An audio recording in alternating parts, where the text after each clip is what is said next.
बिस्मिल्लाहिर्रहमानिर्रहीम। अस्सलाम वालेकुम जी। कैसे हैं तमाम दोस्त? उम्मीद है सब खैर वाफियत से होंगे। आपका रमज़ान शरीफ भी अच्छा जा रहा होगा। अच्छा जी, कुछ अर्सा पहले ना तकरीबन मेरा ख्याल है शायद 20-30 दिन हो गए, तो मैंने हे तैयार की थी और वो इस तरह से कि यहाँ से ख़रीद के लगी लगाई ना खेत सॉरी खेत 2 कनाल का ख़रीद लिया था और फसल तैयार थी, यानी कि लहसुन तैयार था। वो ले के वहीं उसको कटवा के ड्राई करवाया और ड्राई करवा के उसको घर ले आए और उसके बाद उसको क्रश किया। तो वो मुझे मिला था 5,000 रुपये कनाल के हिसाब से। तो जब मैंने उस पर सारे वो लेबर शेबर डाली, उसकी कटाई की, उसकी यहाँ कार्गो वगैरह की गांव से, तो वो मुझे पड़ गया तकरीबन यूँ कह लें 32 रुपये किलो।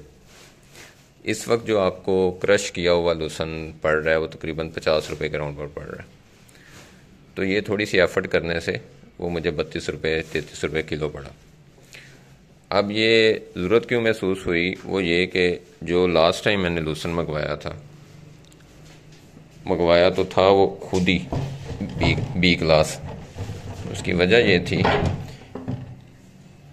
ये देखें,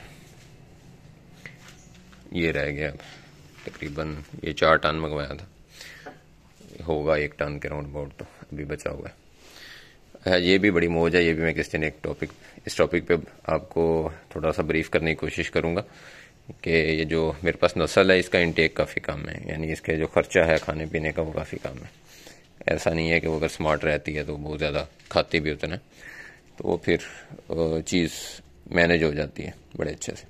अच्छा, ये जो आया था लहसुन, इसमें बीच में बूटी शूटी काफ़ी थी कुछ, इसमें यूँ कह लें कि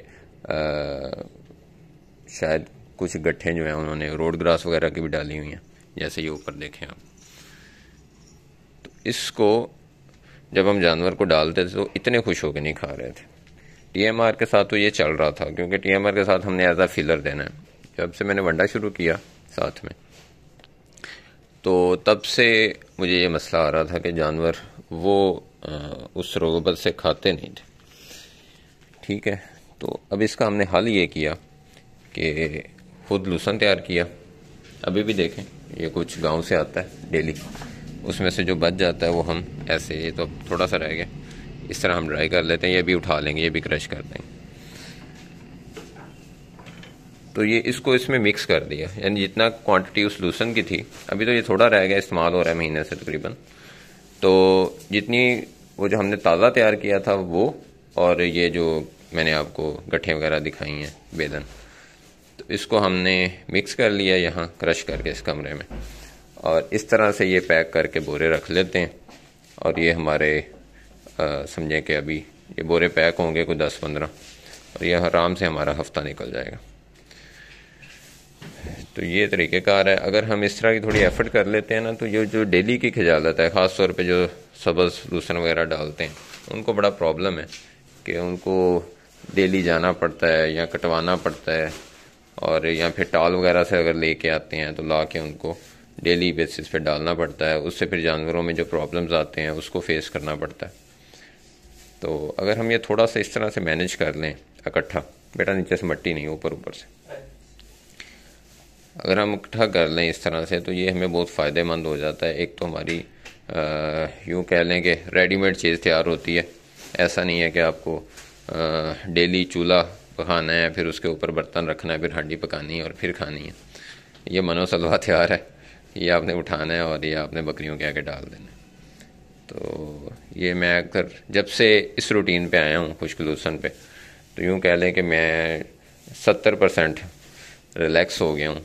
डेली जो खुराक वगैरह का अरेंज करना पड़ता था और जो जानवरों में आए दिन कोई ना कोई मसाइल होते थे, तब तो कोई शाज़ो नादर है कोई जानवर थोड़ा बहुत, क्योंकि वो जानदार चीज़ है, थोड़ा बहुत तो अपसेट होना है उसने।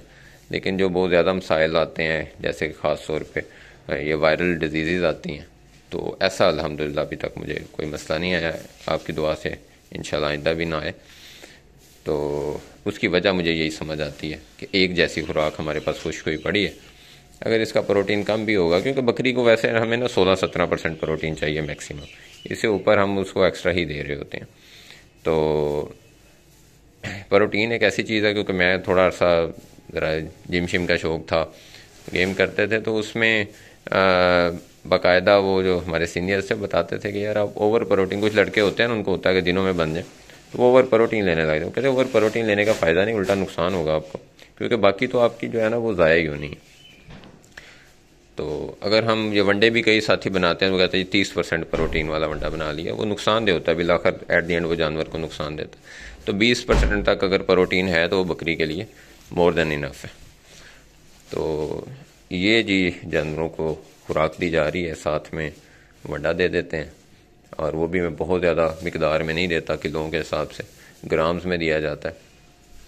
समझ लेगा खाली पट है तो मेरी कोशिश होती है कि इसको 200-250 ग्राम जाए बहुत है, और इसी तरह से अगर कोई गब्बन है तो उसको तकरीबन 700 ग्राम 600 ग्राम इस हिसाब से, और अगर कोई दूध दे रही है तो उस सूरत में हम उसको 800-900, और इससे ऊपर अगर लेके जाते हैं तो वो ये वाली नस्ल ख़ास तौर पे उसको एक्सेप्ट नहीं करती, क्योंकि इसका इंटेक ही इतना है। ये अमृतसरी यूं कह लें, मैंने नोट किया है कि अमृतसरी आलमोस्ट इससे डबल खाती है, तो फिर वो उसी तरह से फिर प्रोडक्शन भी इससे डबल देती है, चाहे फिर वो बॉडी वेट हो या फिर दूध हो। तो ये भी कुछ हक़ाइक़ होते हैं। बहरहाल ये एक वसी टॉपिक है, इस पर भी इंशाल्लाह अगर आप ज़रूरत महसूस करेंगे तो मुझे बता दें, इस पर भी कभी बात करेंगे कि जो आपका इनपुट है और आउटपुट है वो अगर बैलेंस आ रहा है तो किस तरह से आपकी फार्मिंग या डोमेस्टिक लेवल पे या जैसे भी आपने रखा है तो कौन सा जानवर आपको सूट करता है फिर उस हिसाब से। ठीक है जी, चलें, दुआ में याद रखें, अपना ख्याल रखें, अल्लाह हाफिज़।